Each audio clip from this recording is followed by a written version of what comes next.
තෙරුවන් සරණ ප්‍රාර්ථනා කරන හැමෝටම අද අපි වැඩ ඉන්නේ ත්‍රිකුණාමල දිස්ත්‍රික් ඊයේ රාත්‍රියේදී අපි කොළඹින් පිටත් වුණා මහා සම්මේලනයේ සම්බන්ධීකරණයෙන් ඒ වගේම දෙරණ මාධ්‍ය ජාලයේත් ඒ වගේම ඩයලොග් ආයතනයේත් මූල්‍ය අනුග්‍රහයෙන් ඒ වගේම අපේ සුවහසක් ජනතාවගේ ආධාර උපකාර ඒකරාශී කරගෙන ටොන් 13ක පමණ වේලි ආහාර ප්‍රමාණයක් අපේ ත්‍රිකුණාමලයේ අවතන් වෙලා ඉන්නේ ජනතාවට බෙදා හරින්න කියලා. මේ ත්‍රිකුණාමලයේ කල්යාණවංශ තිස්ස ස්වාමීන් වහන්සේගේ විහාරස්ථානයේ ඒ උන්වහන්සේගේ දායකයන් ඒකරාශී කරගෙන මේ විදිහට දවස පුරාවටම වෙහෙසලා මහන්සි වෙලා අපි කඳවුරු කිහිපයකට මේ විදිහට වෙන් කරගත්තා.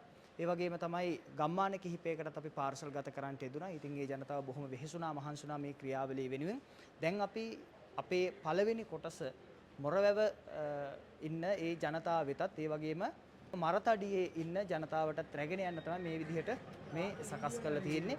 ඉතින් අපි එමි ස්ථානවලට ගිහිල්ලා ඒ ටික බෙදලා මිනිස්සුන්ට කොහොම හරි සහනයක් ලබා දෙන එක තමයි අපේ අපේක්ෂාව වෙන්නේ. හොඳයි අපි ඒ දර්ශනත් එක්ක ඔබත් එක්ක ආපහු සම්මුඛ වෙමු. හොඳයි, ත්වන් සරණයි.